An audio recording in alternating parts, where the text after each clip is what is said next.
नमस्कार दर्शकों, बहुत बहुत स्वागत है। आप देख रहे हैं प्राइम न्यूज पर हमारी खास पेशकश कथा की व्यथा। मैं हूं अमित सिंह। मूल जानना बड़ा कठिन है नदियों का, वीरों का, धनुष छोड़कर और गोत्र क्या होता रणधीरों का। पाते हैं सम्मान तपोबल से भूतल पर शूर, जाति जाति का शोर मचाते केवल कायर और क्रूर। क्या ईश्वर किसी जाति की विशेष जागीर है? क्या भगवान की पूजा के लिए एक जाति विशेष की नियुक्ति कर दी गई है? क्या मंदिर में पूजा और कथावाचन एक जाति विशेष का क्षेत्राधिकार है? क्या श्री रामचरितमानस और श्रीमद् भागवत गीता और ऐसे ही कई वेद और पुराण बांचने के लिए क्या जाति विशेष का प्रमाण पत्र चाहिए? अगर नहीं तो इटावा में कथावाचक के साथ ऐसा व्यवहार क्यों हुआ कि समाज लज्जा से भीग जाए, शर्म से आंखें झुक जाए, हादसे को बयान करने के लिए शब्द और व्याकरण के विशेषण कम पड़ जाए?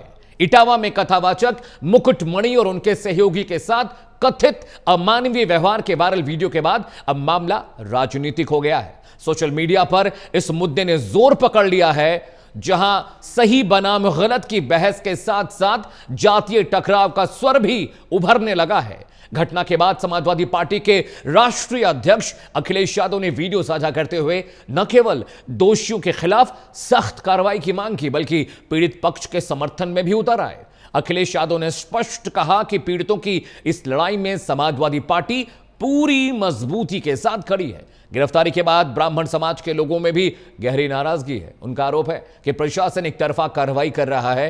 अब ब्राह्मण समाज भी दोनों कथावाचकों के खिलाफ कानूनी कार्रवाई की मांग कर रहा है।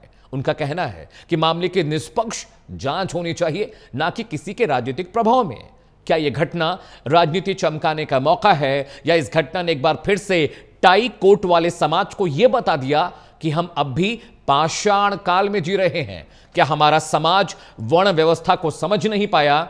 इन तमाम सवालों और इन विवाद की इनसाइड स्टोरी पर अगले 1 घंटे लगातार हम चर्चा करेंगे, लेकिन पहले अखिलेश यादव का बयान सुनिए। भारतीय जनता पार्टी उनका पॉलिटिकल लाभ लेने के लिए घटनाएं होने देना चाहती है। भारतीय जनता पार्टी, इनकी सरकार में बैठे लोग न्याय देने लगे और निष्पक्ष कार्रवाई करने लगे तो बहुत सारी घटनाएं होंगी नहीं, बहुत सारे गरीब लोगों को न्याय मिल जाएगा। इस सरकार का रवैया क्या है, इस सरकार का रास्ता क्या है? कई मौकों पर मैंने कहा यह सरकार हार्टलेस है, अनडेमोक्रेटिक है और हर वो काम अनकॉन्स्टिट्यूशनल उसको सपोर्ट करती है। कथावाचकों के साथ जो वाकया पेश आया उस पर राजनीति हो रही है। इसमें पीडीए को शामिल कर दिया गया है। बीजेपी को ताकीद की गई और धमकी भी कि अगर निष्पक्ष जांच नहीं होती है, दोषियों पर कार्रवाई नहीं होती है, तो अखिलेश यादव की पार्टी समाजवादी पार्टी एक देशव्यापी आंदोलन करेगी। लेकिन बड़ा सवाल यह भी है कि क्या जानबूझकर यह कृत्य किया गया? क्या इसे राजनीतिक हवा देने की कोशिश हो रही है? और क्या किसी जाति विशेष और समुदाय विशेष पर यह गलती थोपना ठीक होगा? एक बड़ा पैनल मेरे साथ जुड़ रहा है, जिनसे इस विषय पर हम 1 घंटे लगातार चर्चा करेंगे और समझने की कोशिश करेंगे कि आखिर इसका मामला और मुलम्बा क्या है। अमरदीप त्रिपाठी प्रवक्ता है भारतीय जनता पार्टी के, स्वागत कीजिए इनका। रविंदर सिंह जी है, प्रवक्ता है समाजवादी पार्टी के, बहुत बहुत स्वागत है रविंदर सिंह जी। स्वामी वेदमूर्ति सरस्वती महामंडलेश्वर है, आपका भी स्वामी जी बहुत बहुत स्वागत है। वरिष्ठ पत्रकार नीरज मेहरे मेरे साथ जुड़े हैं। नीरज जी, आपका भी कार्यक्रम में बहुत बहुत स्वागत है। सबसे पहला सवाल मैं समाजवादी पार्टी के प्रवक्ता से करूंगा, रविंदर सिंह जी से। रविंदर सिंह जी, एक समुदाय विशेष के साथ, जाति विशेष के साथ कोई घटना घटती है, चूंकि मामला यादवों का था, इसलिए क्या इसे पर्सनली समाजवादी पार्टी ने लिया है? दूसरा सवाल ये कि क्या इस तरह की घटनाओं पर कार्रवाई करना, कानूनी कार्रवाई करना ठीक है, या सियासत भी जरूरी है? रविंदर सिंह जी, समाजवादी पार्टी का मानना है कि वह धर्म नहीं हो सकता है जिस पर किसी का एकाधिकार हो और मानवता सर्वसार हो। बात ना तो यादव की है, हम्म। ठाकुर की है। जो इटावा में जो घटना एक यदुवंश कथावाचक के साथ हुई है, हम्म। उसने हमारे पूरे राष्ट्र, पूरे समाज हम्म। और पूरे धर्म को बदनाम किया है। हम्म। ये वही लोग हैं, हम्म। वही धर्म विरोधी राष्ट्र लोग हैं, जो आरएसएस की हम्म। और भारतीय जनता पार्टी की हम्म। स्त्रीवादी विचारधारा हम्म। से संकट हैं। हम्म। और गंभीरतम बात यह है कि इसको निचले स्तर पे ले गए। हम्म। आरएसएस इस देश की मूल विचारधारा खत्म करना चाहती है। इस देश की मूल विचारधारा में महर्षि चाणक्य थे। हम्म। महर्षि चाणक्य ना तो वैदिक धर्म मानते थे, ना तो भगवान मानते थे, हम्म। और ना ही वेदों को मानते थे। तब भी हम लोग महर्षि मानते। हम्म।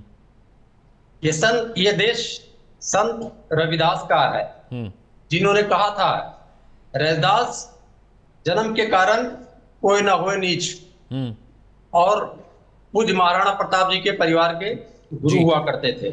जी। यह देश संत कबीर का है, हम्म। तो एक मुस्लिम जुलाहे परिवार में पैदा होते हैं हम्म। और ईश्वर बनते हैं। जी। यह देश रसखान का है, जो भक्त कृष्ण के पुत्र थे। हम्म। या मलिक मोहम्मद जायसी का है, जिन्होंने रानी पद्मावती के ऊपर ऐसा लिख के चले गए हैं कि तक ये पृथ्वी रहेगी तो अंत नहीं वाला है। हम्म। जो भी इस विचारधारा को तोड़ना चाहता है वो फांसीवादी है, और राजनीति में धर्म का इस्तेमाल करना चाहता है। हम्म। और वह भारत के एक बड़े वर्ग, जो 90% वर्ग है, जी। उसके प्रभुत्व को स्वीकार नहीं करता है। 1% लोग अपने प्रभुत्व को स्वीकार करते हैं हर तरीके से, और 10% लोग चाहते हैं कि 90% लोगों को शासन करें। हम इसका राजनीतिक भी विरोध करेंगे, क्योंकि राजनीतिक विरोध हो तभी सामाजिक रूप से इसका निराकरण निकाला जा सकता है। ठीक है रविंदर सिंह जी, ठीक है, ठीक है। अमरदीप त्रिपाठी बीजेपी के प्रवक्ता हैं। अमरदीप जी, मेरा सवाल ये है कि कथावाचकों के साथ जो घटना, जो वाकया पेश आया है, वो कानूनी मसला है, उस पर कार्रवाई होनी चाहिए, दोषियों के खिलाफ कार्रवाई हो, उन्हें जेल भेजा जाए, उन पर मुकदमा चले। लेकिन समाजवादी पार्टी के लिए क्या ये बड़ा मौका हो गया? पीडीए को भी इसमें शामिल कर लिया, बीजेपी को भी धमका दिया, वर्ण व्यवस्था को लेकर भी कहा कि जो वर्चस्व की राजनीति है वो देखने को मिल रही है।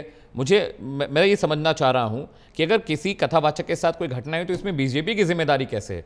आरएसएस कहां से इसमें शामिल हो गया? और इस तरह की घटनाएं देश भर में होती हैं, उस पर मुकदमा करिए, कानूनी कार्रवाई करिए, दोषियों को जेल भेजिए। बीजेपी को क्यों घसीट रहे हैं इसमें? अमित जी, भारतीय जनता पार्टी की एक विचारधारा है। इस देश के अंदर जो भी सनातन को मानते हैं, हिंदुत्व को मानते हैं, वो चाहे किसी भी जाति से हो, ब्राह्मण हो, क्षत्रिय हो, यादव हो, वैश्य हो, दलित हो, ओबीसी, किसी भी जाति से आते हो, वो कथा कह सकते हैं, भागवत कह सकते हैं। और भारतीय जनता पार्टी की जहां बात करेंगे, चाहे वो प्रधानमंत्री मोदी जी स्वयं हो या छोटा सा कार्यकर्ता हो, वो ऐसे सभी व्यक्तियों का हम लोग स्वागत करते हैं जो धर्म को बढ़ाने का कार्य करते हैं, सनातन के उत्थान की बात करते हैं, सामाजिक विकास की बात करते हैं। और इसका बहुत लंबी सूची है और बहुत जीता जागता उदाहरण है। हम लोगों के पास में भी ऐसे उदाहरण हैं। और लखनऊ की अगर बात कर लें तो भारतीय जनता पार्टी में चाहे माननीय रक्षा मंत्री जी हो, चाहे अमरदीप त्रिपाठी हो, या बहुत सारे नेता, एक दलित समाज, जो पासी समाज से एक व्यक्ति आता है, शैलेंद्र शास्त्री, जिसको जो है कथा में हम बुलाने पर हम लोग जाते हैं, सहयोग करते हैं और उनका सम्मान करते हैं। बताओ, जाति से हम तो ब्राह्मण हैं, लेकिन वो पूजनीय है, वो कथाकार हैं, भागवत कहते हैं, हम उनका सम्मान करते हैं। और यही जो है भारतीय जनता पार्टी की चरित्र है। लेकिन आज जो इटावा में हुआ है, इससे साफ जाहिर होता है अखिलेश यादव वादी मानसिकता के जो लोग हैं, वह जो कुकृत किए हैं, निश्चित रूप से वो कुकृत स्वीकार नहीं है। और वहां के कप्तान ने इसको संज्ञान में लेते हुए उन सभी लोगों पर कार्रवाई करने का कार्य किया है। ये जो है भारतीय जनता पार्टी की और योगी जी की कार्यशैली की नीति साबित करती है कि जो भी कुकृत करेगा, अपराध करेगा, तत्काल प्रभाव से उसको जेल में ठूसने का कार्य किया जाएगा, कोई भी हिल्ला हवाली नहीं होगा। लेकिन जो कुकृत करने वाले लोग हैं, वो कहीं ना कहीं अखिलेश यादववादी मानसिकता से जुड़े हुए हैं। और जो लोग इस प्रकार से, जो कथाकार थे वहां पर, जिन लोगों ने बताया, बात निकल के आई है, वो भी जांच का विषय है। उनके ऊपर भी कार्रवाई होनी चाहिए, क्योंकि दो फर्जी आईडी कैसे हो सकता है? किसी भारत में रहने वाले एक व्यक्ति के पास में 2 आधार कार्ड कैसे हो सकता है? तो प्रशासन भी इसके ऊपर जांच कर रहा है, इसको सुनिश्चित करेगा कि भाई अगर आपकी जाति जो है यादव समाज से आते हैं तो आप अपने आधार कार्ड में तिवारी या अन्य जात कैसे लिख सकते हैं? जात छुपाने की क्या जरूरत है? अगर आप धर्म का प्रचार कर रहे हैं तो मुझे नहीं लगता है कि किसी को जात छुपाने की जरूरत है। तो हालांकि वो जांच का विषय है, प्रशासन का मामला, वो भारतीय जनता पार्टी का मामला नहीं है। जो उसमें जांच में दोषी पाया जाएगा तो उनके खिलाफ भी कार्रवाई की जाएगी। और भारतीय जनता पार्टी कभी भी ऐसे कुकृत करने वालों का समर्थन नहीं करती है। आज समाजवादी पार्टी के लोग भारतीय जनता पार्टी को इसलिए घेर रहे हैं क्योंकि जो अगड़ा वर्ग है, चाहे वो ब्राह्मण हो, क्षत्रिय हो, वैश्य हो, वो सभी लोग भारतीय जनता पार्टी के साथ में जुड़े हुए हैं। और अखिलेश यादव ने ये स्पष्ट कर दिया है आज कि समाजवादी पार्टी और अखिलेशवादी पार्टी ये जो है अगड़े समाज के साथ में नहीं है, ये सिर्फ जात को जात से लड़ाने का कार्य करते हैं। ठीक है, मैं आपका जवाब समझ गया, पॉइंट टेकन। मेरे साथ नीरज मेहरे हैं, वरिष्ठ पत्रकार हैं। नीरज जी, 2 बातें इसमें खुलकर सामने आ रही हैं। पहला तो ये कि रॉन्ग आइडेंटिफिकेशन का मसला बन रहा है। दूसरा ये, जो कि आप इलाके को बहुत बेहतर तरीके से समझते हैं, मैं ये भी पूछना चाह रहा हूं, क्या किसी और जाति का कथावाचक होता तो क्या इतना बवंडर मचा होता? यादव होने के नाते पीडीए का भी जिक्र हुआ, वर्चस्व की राजनीति का जिक्र हुआ, अगड़ों का जिक्र हुआ, बीजेपी को धमकी दी गई कि भाई देशव्यापी आंदोलन हो जाएगा अगर आपने इसे लेकर जल्द से जल्द कार्रवाई नहीं की। नीरज मेहरे। देखिए अमित जी, मुझे लगता है कि अभिव्यक्ति की स्वतंत्रता हमारा मौलिक अधिकार है जी, और आपकी अभिव्यक्ति किस रूप में आप प्रस्तुत कर रहे हैं जी, यह विचारणीय है। अब सवाल आता है कथावाचक का। तो कथावाचक के साथ मारपीट हुई या जो घटना हुई वो क्या सिर्फ इसलिए हुई कि उन्होंने ब्राह्मण लिख रखा था और थे वो यादव? इस पे भी जांच चल रही है, अभी तमाम तरीके की बातें हो रही हैं। अब सवाल वहां कई चीजें खड़ी होती हैं। बहुत सारे ऐसे भी हम कथावाचकों को जानते हैं जो देश दुनिया में हैं, अपने भारत में, जो ब्राह्मण नहीं है, उसके बाद भी लोग उनको मन से सुनते हैं, किसी को कोई आपत्ति नहीं है जी। समाज में तमाम तरीके के लोग पढ़ते हैं और उनको स्वीकार करती है जनता। मुझे लगता है कि ये राजनीति का विषय नहीं है, चाहे वो पीडीए को लेके हो या अन्य किसी। ये चूंकि एक धार्मिक कार्यक्रम था, धार्मिक आयोजन हो रहा था, और अगर आप पहले गए, अगर बातचीत करी आपने, तो मुझे लगता है आपने उनसे समय लिया, तमाम चीजों की जानकारी आप लेते हैं, उसके बाद आप अपने आयोजन में उनको निमंत्रित किए और स्वीकार किया आपने जी। अब ये बात उठी कहां से, इस तरह से ये मामला रहा। दूसरी बड़ी बात, जो कथावाचक महोदय थे उनके बारे में तमाम, जैसे आपने अभी चर्चा की, सोशल मीडिया पे तमाम तरीके की चीजें, कई आधार कार्ड उनके आ रहे हैं, एक विजिटिंग कार्ड भी आ रहा है, उसमें आचार्य पंडित मुकुटमणि लिखा हुआ है, और मथुरा का उसमें, हाँ, मथुरा का उसमें एड्रेस है। ऐसे ही आधार कार्ड एक में कहीं और का एड्रेस है, आधार कार्ड का नंबर सेम है, नाम बदला हुआ है, डेट ऑफ बर्थ सेम है। तमाम सवाल हैं जिन पे पुलिस जांच करेगी। एक महत्वपूर्ण बात यह है कि अभी आपको याद होगा, 1 साल भर पहले की घटना है, हाथरस में एक बड़ी घटना हुई थी जी, जिसमें बहुत सारे लोगों की जान गई थी जी, 100 से अधिक लोग मरे थे जी। क्या वहां के थाना इंचार्ज की, क्या वहां के सीओ की या स्थानीय पुलिस की नैतिक जिम्मेदारी नहीं थी कि वहां धार्मिक आयोजन हो रहा है और वहां निगरानी रखी जाए? अगर वहां पुलिस तैनात होती तो क्या इस तरह की घटना होती? नहीं होती। बहुत सारे सवाल ऐसे हैं अमित जी जिन पे हम और आप सवाल खड़े कर सकते हैं, पूछा जा सकता है। धार्मिक आयोजन होता है तो हमें और आपको सबको पता है कि एक बार एसडीएम परमिशन देता है, तमाम और एलआईयू को जानकारी देनी पड़ती है, टाइमिंग बतानी पड़ती है, सब डिटेल देनी पड़ती है। थाना पुलिस की नैतिक जिम्मेदारी होती है।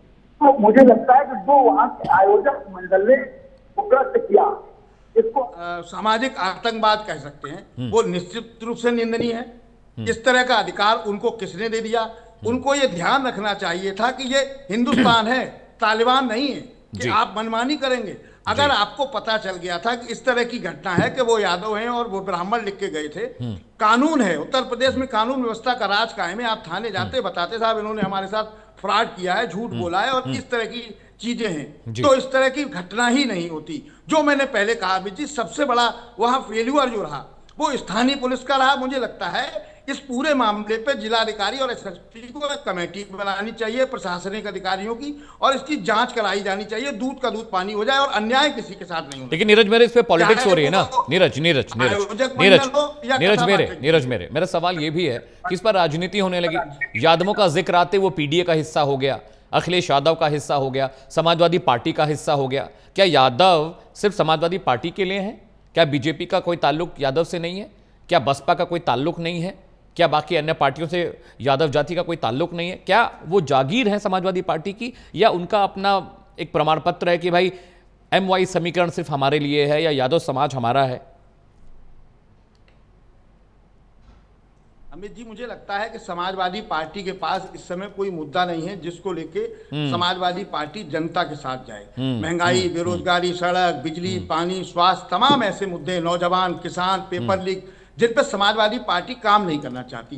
एक नया ऐसा बयान, शुरुआत अगर आप कर लेंगे, थोड़ा सा पीछे देखिए तो औरंगजेब, फिर राणा सांगा, तमाम ऐसी चीजें जिनसे हमें कोई लेना देना नहीं है। क्या आपको लगता है कि इस तरह की चीजों से हमारे देश का भला होगा? बहुत सारी चीजें हैं जिन पर समाजवादी पार्टी जनता के मुद्दों पे नहीं जाना चाहती। एक उस गांव की सबसे बड़ी चीज मैं बताऊं अमित जी, मैंने वहां बात की, चूंकि मैं स्थानीय भी हूं, बहुत सारी चीजें मैंने पता किया। मैं स्वयं भी कल इटावा में ही मौजूद था। एक बड़ी बात कि उस गांव में यादव है ही नहीं, वहां सबसे बड़ी आबादी ब्राह्मण की और मुस्लिम की है, गुप्ता है, शाक्य है, नाई है, लेकिन वहां यादव नहीं है। उस बात को लेके अगर पहली चीज ये है कि वो जांच का विषय है अमित जी, किस बात को लेके ये विवाद उत्पन्न हुआ, जब कथा शुरू हो गई थी उससे पहले क्यों नहीं जांच की गई? तमाम ऐसे सवाल हैं जो मुझे लगता है कि जांच में क्लियर हो। ठीक है, मैं रविंदर सिंह जी के पास जाऊं उससे पहले मैं स्वामी जी का रुख करूंगा। स्वामी जी, मैं आपसे समझना चाह रहा हूं, चूंकि आप सनातन के जानकार हैं, मेरा सवाल आपसे यही है, क्या एक जाति विशेष, समुदाय विशेष के पास ही हक है कथा वाचन का, श्रीमद् भागवत गीता को पढ़ने का, श्री रामचरितमानस के व्याख्यान को सुनने का और बोलने का? क्या ब्राह्मण के अलावा कोई और जाति का आदमी क्या इसे पढ़, बोल और लिख नहीं सकता? ऐसा कुछ है क्या? देखिए, सर्वप्रथम जो जातीय का रंग दिया जा रहा है, हमारे गीता में कहा गया चातुर्वर्णम मया सृष्टम जी, गुण कर्म विभागसः। हमारे चारों वर्ण ब्राह्मण, वैश्य, शूद्र और क्षत्रिय अपने आप में श्रेष्ठ हैं और सभी पूजन करने का अधिकारी हैं, सभी शास्त्रों के पढ़ने का अधिकारी हैं और सभी लोग श्रीमद् भागवत पढ़ सकते हैं। अब यहाँ बात आ रही है व्यास पीठ पर बैठने के लिए। व्यासाय विष्णु रूपाय, हमारे यहाँ कहा गया नारायणम नमस्कृत्य नरम चैव नरोत्तमम देवीं सरस्वतीं व्यासम ततो जयमुदीरयेत। जिस श्रीमद् भागवत कथा को कहने के लिए व्यासपीठ पर बैठते हैं, उसी में श्री व्यास जी ने कहा है कि जो व्यासपीठ पर बैठते हैं वो कोई साधारण व्यक्ति नहीं होता, तो कोई यादव, कोई ब्राह्मण, कोई नाई, कोई ठाकुर, कोई जाटव नहीं होता, वो साक्षात विष्णु का स्वरूप होता है। और उसमें होना क्या क्या चाहिए? विरक्तो वैष्णवो विप्रो वेद शास्त्र विशुद्धिकृत, जिसके अंदर त्याग है, जिसके अंदर तपस्या है, जिसके अंदर साधना है और जिसके अंदर शास्त्रों का ज्ञान है, वेदों का ज्ञान है और 18,000 श्लोकों का जिसने श्रवण किया। ये नहीं कि खाली कहानियां जान लिया कि भगवान कृष्ण कहाँ जन्मे, कहाँ खेले और नाचने वाले, कूदने वाले, गाने वाले आज कथाकार बन करके बैठ जा रहे हैं। उससे क्या हो रहा है? भागवत पीठ की, जो व्यास पीठ की गरिमा है, वो हनन हो रहा है और लोग इसको जातीय रंग दे रहे हैं। हमारे यहाँ कहा गया जन्मना जायते शूद्रः संस्कारा द्विज उच्यते वेद पाठित भवेद विप्रः ब्रह्म जानेति ब्राह्मणा। यानी जन्म से हम सभी लोग शूद्र होते हैं, संस्कार से द्विज की उपाधि होती है। जो वेद पाठ पढ़ लेता वो विप्र कहलाता है और जिसके अंदर ब्रह्म का ज्ञान हो जाता है वह ब्राह्मण कहलाता है। तो व्यास पीठ पर बैठ करके अनाधिकारी व्यक्ति बैठ करके अगर कथा श्रवण करा रहा और जिसको श्लोकों का अध्ययन नहीं किया, जिसने शास्त्रों का अध्ययन नहीं किया, और ये कहां से बात उठ रही है कि यादव जो है कथाकार नहीं हो सकते? मुरारी बापू वो कौन से ब्राह्मण है, जरा मुझे बता दीजिए। अभी हम लोग 4 दिन पहले उनका विरोध किए थे, वो तो ब्राह्मण नहीं है। आसाराम बापू कौन से ब्राह्मण है? हम लोग, वो तो ब्राह्मण नहीं है, हमने तो कभी भी उनका विरोध नहीं किया। और भी इसी उत्तर प्रदेश में कई यादव समाज के लोग कई जाटव समाज के लोग कथा कर रहे हैं, उसमें आज तक हम लोग कभी कोई आपत्ति नहीं जताई। लेकिन इन्होंने अपना नाम बदल करके, अपना मतलब यादव हटा करके तिवारी का आधार कार्ड बना करके, और ब्राह्मणों के गांव में जो हमारे जिस कथा को आप कहने जा रहे हैं, उसी कथा में व्यास जी ने कहा है विरक्त होना चाहिए, वैष्णव होना चाहिए, विप्र होना चाहिए, और उसके बाद दृष्टांत कुशलोपी, दृष्टांत देने में कुशल होना चाहिए, और उसको 18,000 श्लोक सत्स्वर कंठस्थ होना चाहिए। आप इस व्यक्ति का सुन लीजिए, एक भी श्लोक 18,000 में अगर बोल दे तो जो कहेंगे आप सो। ठीक है स्वामी जी, इस तरह की चीजों को ना देखें। इससे देखिए सनातन धर्म का ह्रास्य होता है। जो अधिकारी है व्यक्ति, जिसने शास्त्रों को पढ़ा है, जिसने अध्ययन किया है, ज्ञाने न हीना पशु भी समाना। अगर आप ज्ञान से हीन है तो मनुष्य होते हुए ही पशु के समान है। ठीक है, इसलिए पहले उसका ज्ञान अर्जित कीजिए। ये कहीं से ज्ञान ये नहीं लिखा हुआ कि सिर्फ ब्राह्मण ही अर्जित। मैं आ रहा हूँ स्वामी जी, आ रहा हूँ, बहुत वक्त है अभी। आपसे बहुत सारी चीजें हम जानना भी चाहते हैं, वेदों को लेके, पुराणों को लेके, कथावाचन को लेके। रविंदर सिंह जी, मैं एक चीज़ समझना चाह रहा हूँ कि ऑलरेडी ये दोनों खुद ही फ्रॉड हैं, जैसा कि खबरों में भी है, और इस बात की तस्दीक नीरज मेहरे भी कर रहे हैं कि यादव होने के बाद ब्राह्मण का आइडेंटिटी कार्ड बनवाया, आधार नकली बनवाई, तो खुद फ्रॉड है। इन फ्रॉड के साथ समाजवादी पार्टी खड़ी हो गई है। रविंदर सिंह, हम टेलीविजन पे बैठ के किसी को फ्रॉड नहीं कर सकते हैं। हाँ। फ्रॉड घोषित करने की शक्ति केवल और केवल कोर्ट में है, पुलिस भी नहीं कर सकती है। पुलिस केवल जांच कर सकती है। नहीं, ये भी तो आ रहा है कि इनके पास जो आधार कार्ड था उस पर ब्राह्मण लिखवा रखा था, यादव थे ये बात भी आ रही है। यही तो बता रहा हूं अमित जी मैं। भारत, हम संविधान को मानते, संविधान की बात करेंगे। किसी को फ्रॉड करने की जो शक्ति दी गई है वो केवल और केवल भारत के न्यायालय के अंदर। तो मतलब न्यायालय में प्रूफ हो जाएगा तो आपका जो बयान है वापस ले लेंगे रविंदर जी? आप इनके साथ नहीं खड़े रहेंगे ना? चलिए, आपका बिल्कुल जायज है कि भाई कोर्ट में जाना चाहिए, तब प्रूफ हो। हम केवल इसलिए खड़े हैं कि हम ये मानते हैं कि धर्म पे किसी का एक अधिकार नहीं है, और किसी भी धर्म के नाते अगर मानवता शर्मसार होती है तो धर्म नहीं है। आप एक प्रश्न बार बार पूछ रहे हैं, बीजेपी कैसे शामिल है, संघ कैसे शामिल है, बता देते उदाहरण लखनऊ बिल्कुल बिल्कुल, बताइए। मुख्यमंत्री जी, हमारे जो निवर्तमान मुख्यमंत्री हुए माननीय राष्ट्रीय अध्यक्ष अखिलेश यादव जी, तो गंगा जल से धुलवा दिया गया उसे। जबकि मुख्यमंत्री आवास में मंदिर बनवाने वाले पहले मुख्यमंत्री थे, उसमें धार्मिक पेड़ लगवाने वाले पहले मुख्यमंत्री थे, लेकिन उसको धुलवाया गया गंगा जल से। दूसरा उदाहरण बता रहे हैं कन्नौज से। हमारे राष्ट्रीय अध्यक्ष जी जब मंदिर में पूजा करने जाते हैं और मंदिर से निकल के आते हैं तो उसको गंगा जल से धुलवाया जाता है।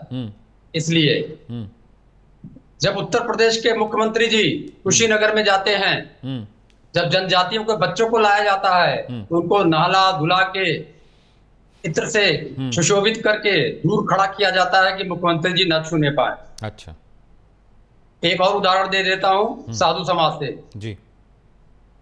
इसी पाखंड से संक्रमित एक साधु ने ब्राह्मणों में भी नीच पुल बना दिया।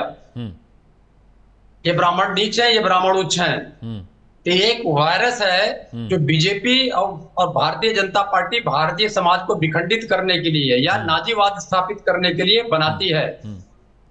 अभी कोई कह रहा था कि समाजवादी पार्टी जनता के मुद्दे नहीं उठाती है। समाजवादी पार्टी का उदय ही, मतलब सोशलिस्टों का उदय ही जनता के मुद्दों से उठा है।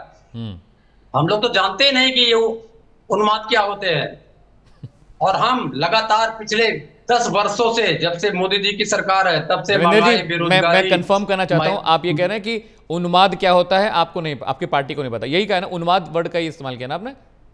मैं गलत तो नहीं सुना? मेरी पार्टी को तो सब पता है उन्माद क्या होता है। नहीं, आप कह रहे थे, मुझे लगा आप कह रहे कि मेरी पार्टी उन्माद के बारे में नहीं जानती, मुझे ये सुनाई दिया, मैं कंफर्म कर रहा था। मैंने ये नहीं कहा, आपने सुनने में गलती किया होगा। जी जी जी। तो हम कह रहे हैं कि हम जनता के मुद्दों को हम लेके जाते हैं और हर बूथ तक लेके जा रहे हैं और लेके जाएंगे। ठीक है रविंदर जी, एक सवाल मैं पूछ रहा हूँ, फिर रविंदर जी अमरदीप के पास जाऊंगा। आपने कहा कथावाचन पे सभी का अधिकार है, जनता के मुद्दे लेके जाना चाहते हैं, लेकिन जो प्रेस कॉन्फ्रेंस अखिलेश यादव ने की है, अगर जनता तक रहते, कानूनी कार्रवाई तक रहते, मुकदमे तक रहते, पुलिसिया कार्रवाई तक रहते, तो समझ में आता कि जनता के मुद्दे की बात, पीडीए की बात हो रही है सर। ये पीडीए कहां से आ गया? सीधे बोलते हैं भाई जिस भी समाज का आदमी है भाई इसके खिलाफ गलत हुआ है, इसको ठीक करिए, इस पर कार्रवाई करिए। आपने पीडीए का नाम लिया, आपने यादव जाति का नाम लिया प्रेस कॉन्फ्रेंस में कि कुछ वर्चस्व वाले लोग पीडीए को दबाना चाहते हैं। पीडीए कहां से आ गया? सीधे बोलते कि एक आदमी ने कथावाचन किया, कथावाचक के साथ मारपीट हुई, उस पर कार्रवाई होनी चाहिए, उस पर मुकदमा चलना चाहिए। लेकिन राजनीति वाला एंगल तो आपने ही डाला ना। अखिलेश यादव ने बोला ना कि पीडीए क्यों आ गया सर? सीधे होते कार्रवाई, भाई कार्रवाई करिए, एक आदमी के साथ गलत हुआ है। अमरदीप के पास जा रहा हूं मैं जवाब लूंगा रविंदर जी। नहीं, आपने पूछा तो एक बार जवाब ले लीजिए। हाँ, पीडीए आया कैसे इसमें? हाँ बताइए। पीडीए कोई जाति विशेष नहीं है। अच्छा, मैं क्षत्रिय हूं, मैं भी पीडीए हूं जी। जब हमने आंदोलन चलाया था तो मैंने भी लिखा था कि हम शूद्र हैं। एक नहीं, हमारे जैसे कम से कम 25-26 हजार क्षत्रियों ने लिखा था। जब आप हमारे साथ भारतीय जनता पार्टी की व्यापारियों की सरकार वैसा व्यवहार करेगी तो जैसे अभी आचार्य महोदय ने बताया कि हमारे वैदिक धर्म ने स्वतंत्रता दी है कि हम अपने को किस वर्ण में माने जी। जब भारतीय जनता पार्टी की सरकार हमको शूद्र मान रही है तो अभी उन्होंने भी कहा, हमारे आचार्य महोदय ने, कि जन्म से हम कुछ भी नहीं है। भारतीय जनता पार्टी की सरकार ने हमको शूद्र मान लिया तो हम शूद्र मानेंगे अपने को और उसके खिलाफ खड़े होंगे, जैसे राजा राम मोहन राय खड़े थे जो महिलाओं को जला दिया था ले जाके। ठीक है अमरदीप त्रिपाठी, चलिए ये रविंदर सिंह जी का अपना तर्क है, उनका अपनी बात है।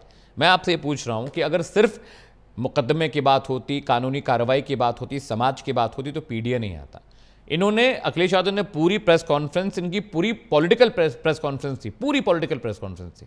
अमरदीप त्रिपाठी देखिए अमित जी, आज अखिलेश यादव जी की जो राजनीति है सिर्फ जाति से जाति को लड़ाने के लिए, अगड़े से पिछड़े को लड़ा रहे हैं, ब्राह्मण को क्षत्रिय से लड़ा रहे हैं, ब्राह्मण को ओबीसी लड़ा रहे हैं, दलित को ब्राह्मण से लड़ा रहे हैं। पहले ये लोग क्या करते थे, हिंदू को मुस्लिम से लड़ाते थे। आज हिंदुओं में जाति और जाति से लड़ाने का कार्य कर रहे हैं, तो इनके जाति के आसपास घूम रहा है। अभी समाजवादी पार्टी के प्रवक्ता हमारे भाई उन्माद की बात की है, हालांकि उन्होंने बाद में सुधार लिया। 2012 से 17 तक किस प्रकार से धार्मिक तुष्टीकरण की राजनीति हुई थी, कितने दंगे हुए थे और कितना जाति उन्माद फैल रहा है अखिलेश यादव के नेतृत्व में उत्तर प्रदेश में। ये पूरा उत्तर प्रदेश देख रहा है जी। और आज अखिलेश यादव जिस प्रकार से जी एक समाज को, अगड़े समाज को बात करते हैं पीडीए को। अभी समाजवादी पार्टी के प्रवक्ता ने भी कहा कि क्षत्रिय हम पीडीए है। पीडीए कैसे आप हो सकते हैं? पीडीए हो ही नहीं सकते हैं। अखिलेश यादव प्रेस कॉन्फ्रेंस में चीख कर कह रहे हैं कि हमको जो है अगड़ों से नफरत है, अगड़े जो है पिछड़े लोगों का अपमान कर रहे हैं, दलितों का अपमान कर रहे हैं। भारतीय जनता पार्टी बार बार कह रही है जब सबका साथ, सबका विकास और सबका विश्वास, इसमें दलित नहीं आता है, इसमें ओबीसी नहीं आता है, इसमें ब्राह्मण नहीं आता, इसमें सभी लोग आते हैं। और जो पीडीए की बात कर रहे हैं उसमें चीख कर कह रहे हैं, जिसको आप जो है शूद्र की बात कर रहे हैं। अखिलेश यादव जी पिछड़े समाज को शूद्र बनाने में जुटे हुए हैं, ओबीसी समाज को नीचा दिखाने में जुटे हुए हैं।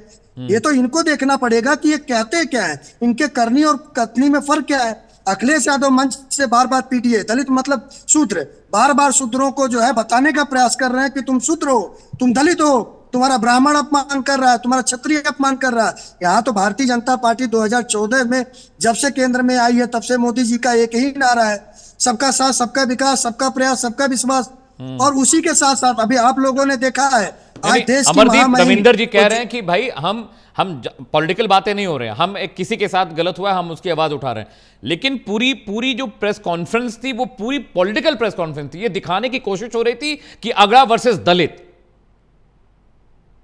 अमित जी देखिए, अगर ये कह रहे हैं कि जिसके साथ में गलत हुआ है उसको न्याय मिलना चाहिए तो इस बात पर तो खड़ा होना चाहिए। हम भी कहते हैं, भारतीय जनता पार्टी कह रही है कि जिन लोगों के साथ में कानून के साथ खिलवाड़ करने का जिन लोगों ने कार्य किया उनके खिलाफ कार्रवाई होनी चाहिए। इस तरीके से जो कुकृत करने वाले लोग हैं, जो अखिलेशवादी मानसिकता के लोग, मैं सीधा सीधा कहूंगा, ये जो जाति और जाति में लड़ाने का कार्य कर रहे हैं, उन सभी लोगों को जेल में ठूसने के लिए भारतीय जनता पार्टी जो है आग्रह कर रही है और प्रशासन अपना कार्य कर रहा है। लेकिन अखिलेश यादव जी सिर्फ हिंदुओं में जात जोड़कर हिंदुओं को लड़ाने का कार्य कर रहे हैं, क्योंकि इनको सत्ता की मजलाई चाटनी है। सत्ता में आना कैसे है, किसी भी तरीके से साम दाम दंड भेद पूरे समाज को जो है आग में झोंकने का कार्य करेंगे, चाहे हिंदू लड़े, अगला लड़े, पिछला लड़े।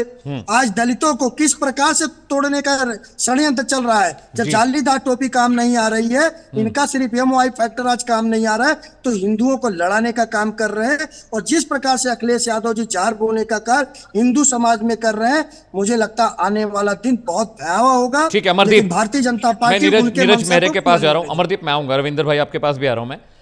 नीरज जी, कुछ दिन पहले मैंने एक डिबेट की थी और उसमें मैंने ये सवाल पूछा था, समाजवादी पार्टी के प्रवक्ता थे, क्या अखिलेश यादव सॉफ्ट हिंदुत्व की तरफ जा रहे हैं, मुसलमानों के मुद्दे से थोड़ा अपने आप को किनारा कर रहे हैं, क्योंकि इनको पता है कि सिर्फ एक जाति विशेष, समुदाय विशेष के वोट से काम नहीं वाला है।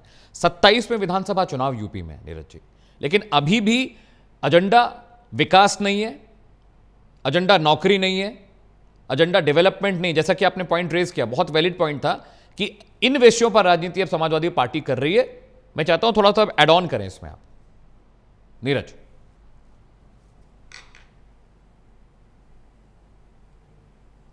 नीरज आप मुझे सुन पा रहे हैं?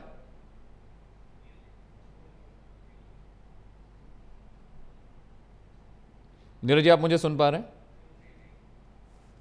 ठीक है अमरदीप, मेरा सवाल यही था, जो नीरज, उनका थोड़ा ऑडियो ग्लिच है, मैं दोबारा उनके पास जाऊंगा अमरदीप, लेकिन मेरा सवाल यही था और वो ये बात कह रहे थे कि जो राजनीति के जो मुद्दे हैं उनसे थोड़ा सा डेविएट समाजवादी पार्टी हुई है, इसीलिए कभी औरंगजेब, कभी कुछ, और अब देखिए ये मुद्दा उठा लिया। और कह रहे हैं, रविंदर भाई कह भी रहे हैं कि भाई हमें सिर्फ न्याय चाहिए, किसी समुदाय विशेष का हक नहीं है कथावाचन पे। लेकिन अखिलेश यादव जिस तरह की बातचीत कर रहे थे, उससे तो साफ साफ लग रहा था कि एक और मुद्दा मिल गया है पीडीए वाली राजनीति के बारे में बात करने का, एक और मुद्दा मिल गया है अगड़ा वर्सेस पिछड़ा करने की, अगड़ा वर्सेस दलित करने की, अगड़ा वर्सेस ओबीसी करने की। देखिए अमित भाई, देखिए जिस प्रकार से समाजवादी पार्टी के प्रवक्ता का स्टेटमेंट था और इनके जो राष्ट्रीय अध्यक्ष का स्टेटमेंट है, दोनों में कितना विरोधाभास देखने को मिल रहा है। ये कह रहे हैं कि जो वहां पर कुकृत हुआ है, जो कुकृत करने वाले लोग हैं उनको न्याय मिलना चाहिए, और इनके राष्ट्रीय अध्यक्ष पीसी करके कहते हैं कि पीडीए की बात करते हैं। आज अगड़ा से पल्ला झाड़ने का बात कर रहे हैं और जो है दलित के नाम पर जिस प्रकार से तुष्टीकरण करने का कार्य कर रहे हैं कि किसी भी तरीके से साम दाम दंड भेद करके अगड़े समाज को पिछड़े समाज से लड़ाकर दलित समाज से दलित का वोट बैंक हासिल करने का प्रयास कर रहे हैं। लेकिन मुझे लगता है इतनी निचली और घटिया स्तर की जो राजनीति अखिलेश यादव कर रहे हैं उसमें कभी भी सफल नहीं होंगे। उत्तर प्रदेश का जनमानस, चाहे वो दलित हो या ओबीसी हो या अगड़ा हो, सभी लोग समझ रहे हैं कि अखिलेश यादव की राजनीति जालीदार टोपी के इर्द गिर्द घूमती है।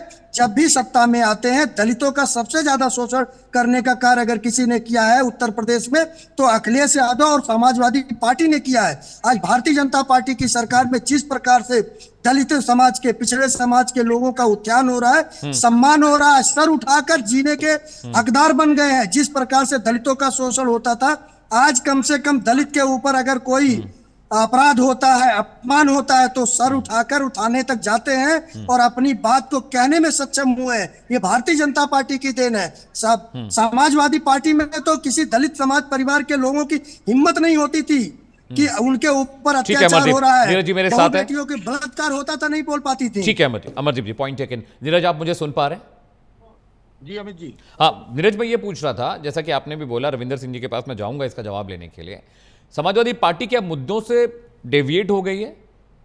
विकास का मुद्दा नहीं है, सामाजिक जो विषय हैं उन पर बात नहीं हो रही है। 27 में विधानसभा चुनाव होने वाले हैं, सॉफ्ट हिंदुत्व का चेहरा दिखाई दे रहा है। अखिलेश यादव बोलते हैं कि जो सवर्ण अपराधी हैं उनके पैरों में गोली नहीं लगती, दलित, पिछड़ा, ओबीसी जो अपराधी उनके पैरों में गोली लगती है, उनका इनकाउंटर होता है। इस तरह की बहुत सारी बातें अखिलेश यादव ने कही हैं।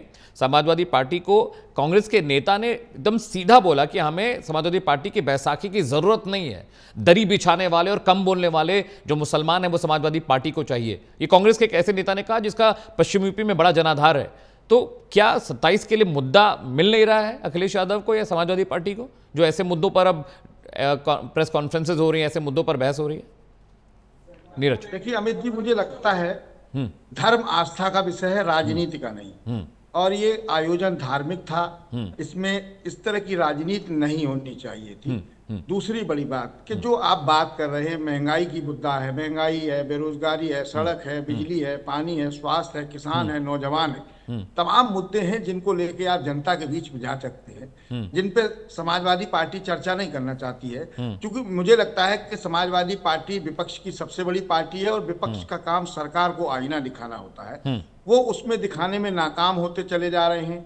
जनता के बीच में नहीं जा पा रहे हैं, तो इस तरह के मुद्दे उठाते। अब आप बताइए, इस तरह के मुद्दे उठाने का कोई ये राजनीति का विषय नहीं है। आप ये देखिए दोनों पक्ष, पहले आप कथावाचक की तरफ चले जाएंगे थोड़ी देर के लिए देखिए, तो उन्होंने निश्चित रूप से कहीं ना कहीं अपनी पहचान छुपाने की नीयत से आधार कार्ड, तमाम चीजें ऐसी जो सोशल मीडिया पे आ रही हैं, निश्चित रूप से उन्होंने गलत काम किया। दूसरी बड़ी बात कि जो मैंने पहले कहा, जो आयोजक मंडल द्वारा इस तरह की घटना अमानवीय की गई, कुकर्त है, जिसको हम कहा सामाजिक आतंकवाद जिसको कह सकते हैं, वो किया गया, तो वो भी निश्चित रूप से गलत है।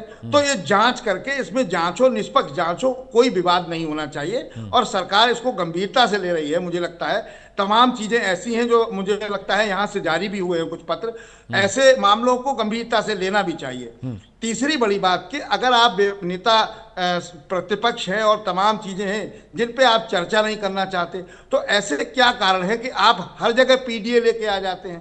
पीडीए कहाँ, पीडीए इसमें क्या पीडीए का है? आप बताइए, क्या आपको नहीं लगता कि इस व्यक्ति द्वारा गलत कार्य किया गया, कि अपनी आइडेंटिटी छिपाई गई? क्योंकि आपने जमीनी हकीकत नहीं देखी, आपने जो आपकी पार्टी के लोगों ने बता दिया उस पे आप खड़े हो गए कि साहब यादव, अरे यादव हैं तो क्यों उन्होंने अपनी आइडेंटिटी छुपाई? सबसे बड़ी चीज। जवाब ले लेते हैं। धार्मिक आयोजन में राजनीति नहीं होनी चाहिए। जवाब ले लेते हैं। जो जनता की बात नहीं करेगा, जनता उसके साथ नहीं जाएगी। आपने केवल इसलिए लोकसभा का चुनाव आपने सीटें 37 पाई, ऐसा नहीं है कि आपकी अपनी दम पे आई।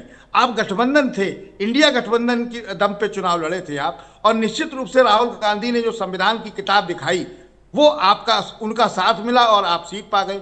तो बहुत सारी चीजें राजनीति में होती रहती हैं, लेकिन इसको आप अपनी तरफ सिरे ले जाएं, ये मुझे लगता है कि ठीक नहीं होगा। जवाब ले लेते हैं। ठीक है नीरज बेरे। रविंदर सिंह जी जवाब दीजिए।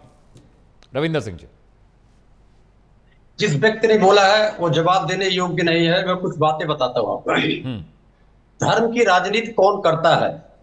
नहीं रविंदर जी, जवाब देने योग्य क्यों नहीं है, मैं ये जानना चाह रहा हूं पहले, क्यों? वो मेरी मर्जी की बात है। तो धर्म नहीं सुनने पाए क्या कह रहे हैं सर? रविंदर जी सुन नहीं पाए क्या कह रहे हैं? आपने दोबारा क्या बोला कि मेरे मर्जी की बात? मैं बता रहा हूं कि इंटरनेशनल रिलीजियस फ्रीडम है एक, उसने भारत को घोषित कर रखा है कि भारत धर्म की राजनीति करता है, इसलिए इसको वॉच लिस्ट में रखा गया है अफगानिस्तान के साथ में। अमेरिका ने भारत की अपनी स्त्रियों को मना कर दिया है कि भारत मत जाइए, जो एक धार्मिक देश है, एक विश्व गुरु भी यहाँ का प्रधानमंत्री है।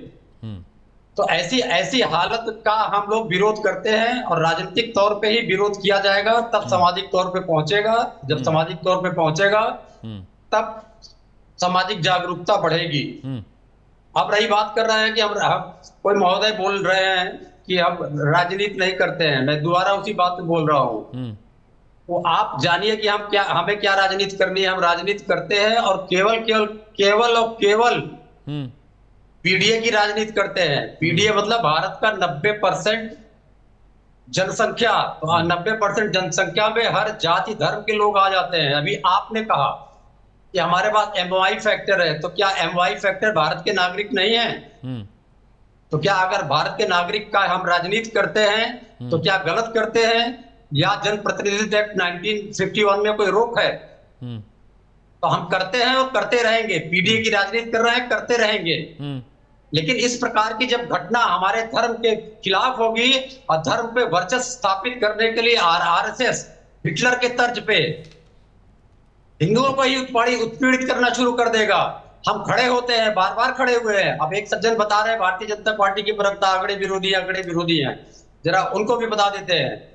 हम सोशलिस्टों ने डॉक्टर लाल मनोहर लोहिया के नेतृत्व में काम किया। क्या थे डॉक्टर लाल मनोहर लोहिया? हम सोशलिस्टों ने माननीय चौधरी चरण सिंह साहब के नेतृत्व में काम किया है, तब अगड़ों में आया करते थे। हमारे नेता माननीय स्वर्गीय चंद्रशेखर जी थे, भारतीय जनता पार्टी के प्रवक्ता बता दे क्या थे। हमारे नेता माननीय वीपी सिंह साहब थे, ये जान जाए क्या, ये बता दे क्या है। जब हम लोग ने 1992 में अपनी पार्टी का गठन किया, तब जो प्रमुख रोल अपनाने वाले जनेश्वर मिश्र जी थे, भगवती सिंह जी थे, राधेश्याम सिंह जी थे।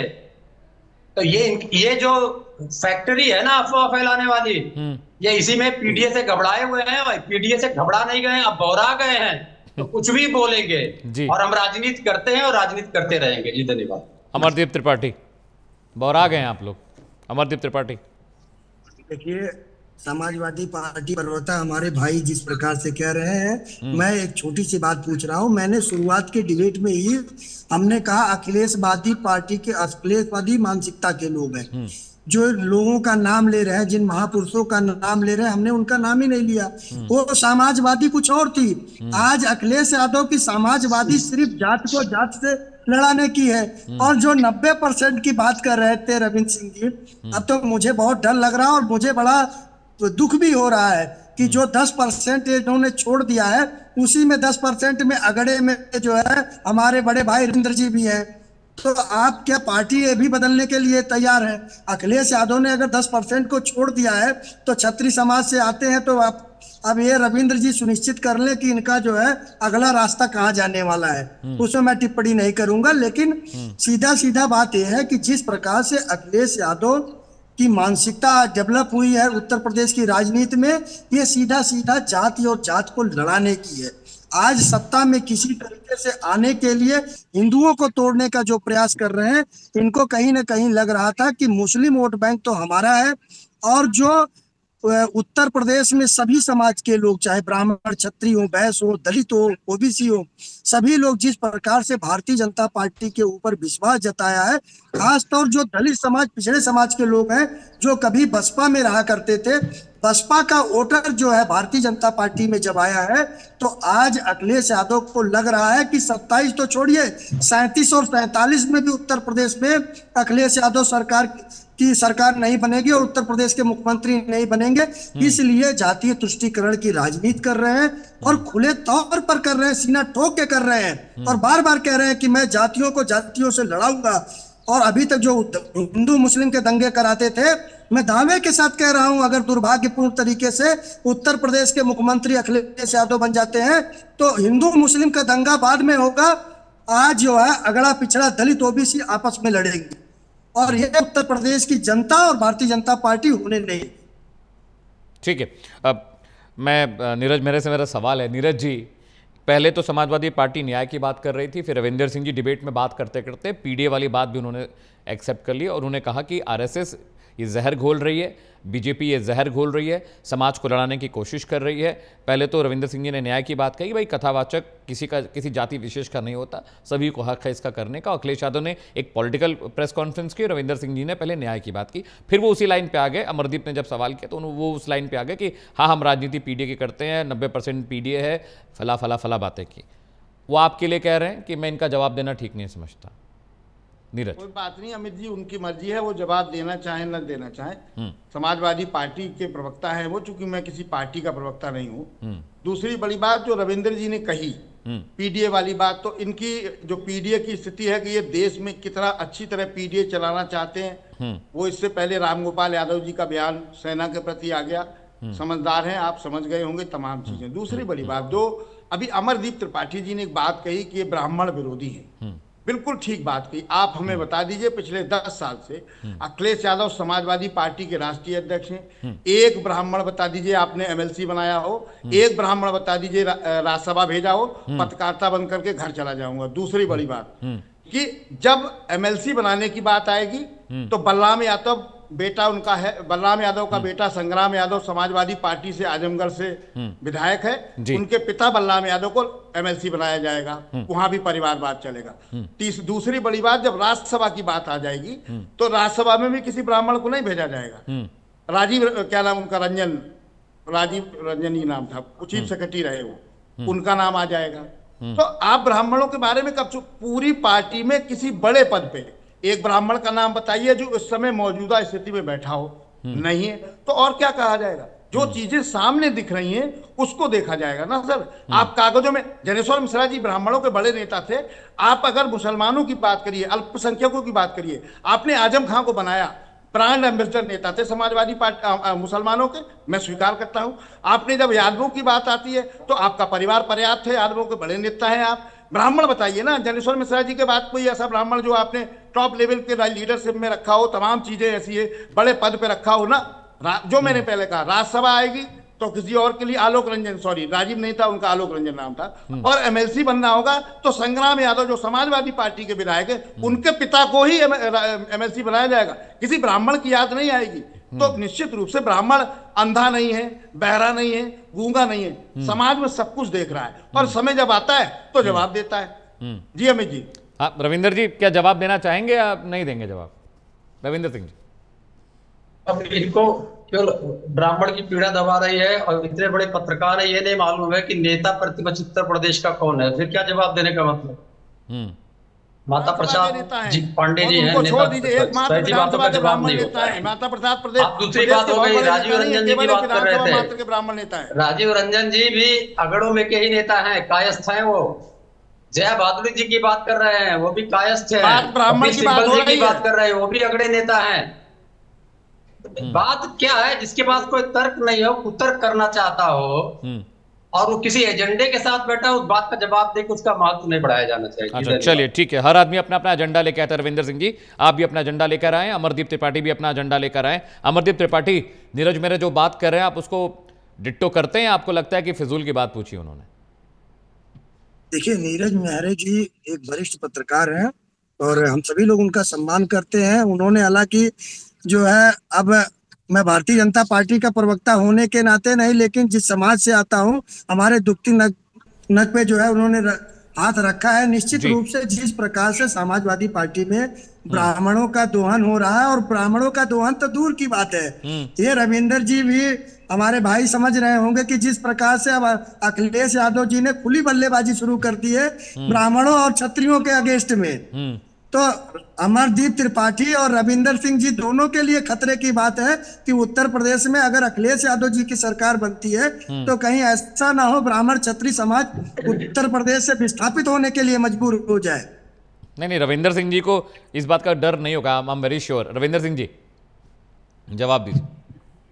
परशुराम जयंती हम लोगों ने मनाई थी, भगवान परशुराम का मूर्ति हम लोगों ने लगाया था, ब्राह्मण महासभा हम लोगों ने किया था। तो ये बताया ना कि जिनको एजेंडा चलाना है उस एजेंडे का कोई संतोषजनक जवाब नहीं होता है। और जब हम लोगों ने कमेटी बनाई थी तो बलिया वाले सनातन पांडे जी भी उस कमेटी में थे, संतोष पांडे जी भी उस कमेटी में थे, और हम लोगों को डर नहीं है। हम लोग भारत के आजाद होने से पहले लेके आज तक सोशलिस्ट हैं और सोशलिस्ट रहेंगे, क्योंकि यही सोशलिस्ट वसुधैव कुटुंबकम एक शब्द है। सोशलिस्ट को अगर परिभाषित करना चाहिएगा जो हमारे वेदों से निकल के आता है, तो हम सोशलिस्ट हैं। हमारा वेद भी कहता है हम वसुधैव कुटुंबकम पे चलते रहेंगे। 1% लोगों को देश की 22% आय 23% आय नहीं दे देंगे, 40% संपदा मोदी जी की तरह नहीं दे देंगे। जातिवाद की बात, मोदी जी क्षत्रिय हैं, अपने को बनिया या तेली कहला लिया, आप चाहे खोज के देख लिया, घांची होते हैं, घांची क्षत्रिय है, घांची क्षत्रिय महासभा होती है गुजरात में, फिर उसको एबीसी ओबीसी करा लिया, ये होती है जातिवादी राजनीति। फिर उत्तर प्रदेश के मुख्यमंत्री अपने को जाति बताते हैं। आज तक पूरे विश्व की राजनीति में उच्च पदों पे बैठे लोग या जो हेड ऑफ द स्टेट्स होते थे अपनी जातियां नहीं बताई थी, या प्रधानमंत्री भी बताते हैं जिन्होंने जो क्षत्रिय होते हुए अपने को तेली प्रचारित करते हुए अपनी जात को ओबीसी करा लेते हैं। तो हम इस प्रकार का ना फ्रॉड करते हैं ना फ्रॉड करने की इच्छा रखती है। हम सोशलिस्ट हैं, वेद को मानते हैं और मानते रहेंगे। आप जैसे उन्मादी तत्वों का जवाब सोशलिज्म से है, और आप ही 67 में हमारा पैर पकड़ के आए थे, आप ही 70 में हमारा पैर पकड़ के आए थे, आप ही हमारा पैर पकड़ के 77 में आए थे, आप ही हमारा पैर पकड़ के 1979 में आए थे, फिर आएंगे आप। जी धन्यवाद। अमरदीप, आपने सुन लिया होगा, वेरी श्योर, जवाब दीजिए। पैर पकड़ के राजनीति में आए, अब इनके खिलाफ बोल रहे हैं आप लोग। अमरदीप जी।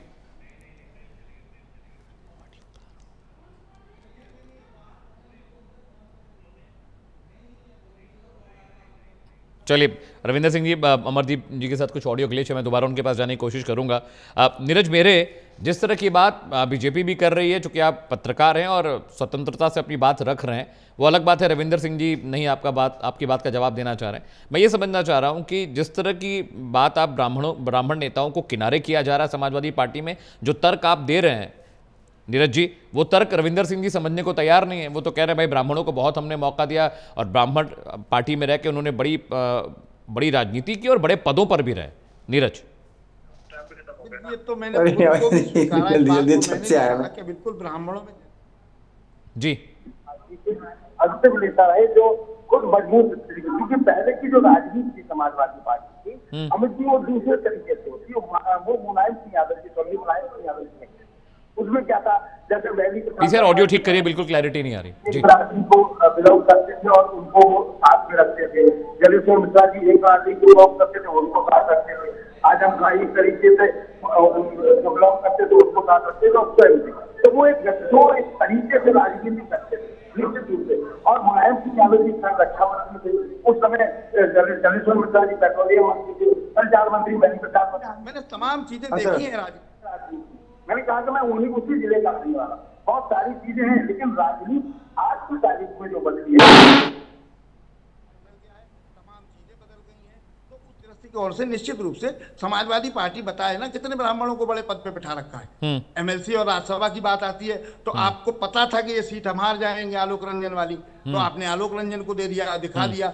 आप बताइए ना, जो तमाम जैसे अभी वो रविंदर जी ने एक बात कही कि माता प्रसाद पांडे जी नेता विरोधी दल, निश्चित रूप से नेता विरोधी दल है, वो एक मात्र विधानसभा के नेता है ब्राह्मणों के, बाकी कहीं नहीं है। और उनको देना आपकी मजबूरी थी, उनकी काबिलियत है ये, इतने सीनियर लीडर हैं वो कि उनको तो रखना ही है आपको नेता विरोधी दल। उसके अलावा कोई आपकी पार्टी में कोई काबिल आदमी है ही नहीं उसके अलावा जो इतना योग्य हो, जो भाई वो विधानसभा के अध्यक्ष रहे हैं। आपने उनको देकर कोई एहसान नहीं किया, उनकी अपना टैलेंट भी है, इस चीज को नहीं आप स्वीकार करेंगे। ठीक है नीरज जी, वक्त थोड़ा सा कम है। रविंद्र भाई बहुत बहुत शुक्रिया डिबेट में आने के लिए। नीरज मेरे आपका भी बहुत बहुत शुक्रिया, अमरदीप त्रिपाठी आपका भी बहुत बहुत शुक्रिया, आप बीजेपी का पक्ष रख रहे थे।